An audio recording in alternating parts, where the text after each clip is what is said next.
Pada hari ini kami melaksanakan rapat koordinasi ya, tentang percepatan vaksinasi yang ada di Provinsi Aceh. Nah, salah satu objek kita adalah supir angkutan umum maupun juga para penumpang. Nah, tadi kita sudah sepakat bahwa kendaraan angkutan umum, ya, terutama antar provinsi dan antar kabupaten yang ada di Aceh ini, para supir itu wajib ya sudah divaksinasi. Apabila tidak divaksinasi maka supir tidak boleh ya mengemudikan kendaraannya. Kenapa? Karena supir ini bawa penumpang. Ya kalau dia kena COVID-19 maka tidak untuk kemungkinan penumpang yang ada di dalam itu akan kena juga COVID.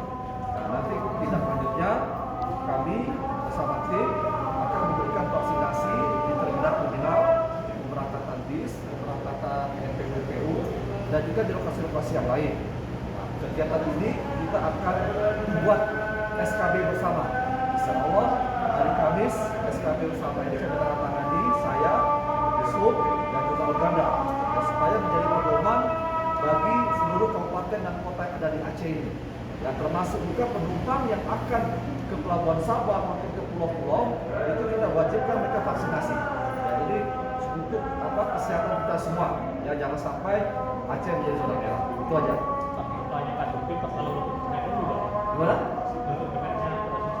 Sama, ya. Jadi kernet asisten semua itu kita vaksin semua.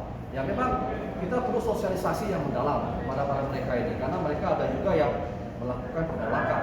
Tapi kita akan melakukan sosialisasi bahwa penting vaksin ini, ya, dalam mengantisipasi masuknya COVID ke dalam kita. Itu aja. Kalau untuk total awal target kita berapa jumlah awal angkutan yang ya kita lihat angka tadi ya, masih ada awal angkutan kurang lebih 579 ya awal angkutan umum.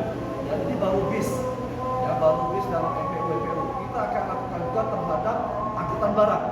Ya angkutan barat mereka bolak-balik ke Medan ke zona merah.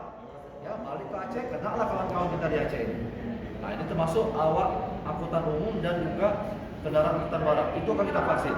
Nah kita minta kepada pengusaha, ya pengusaha angkutan umum, pengusaha bis, pengusaha angkutan barat, tolong ya berikan kesadaran kepada supirnya untuk diberikan vaksinasi. Itu saja. Sudah divaksinasi berapa? Kita baru kurang lebih 50%, 55% tadi ya. Ada kurang lebih 599 lah ya. Oke, itu aja ya. Terima kasih ya. Terima kasih, Mas.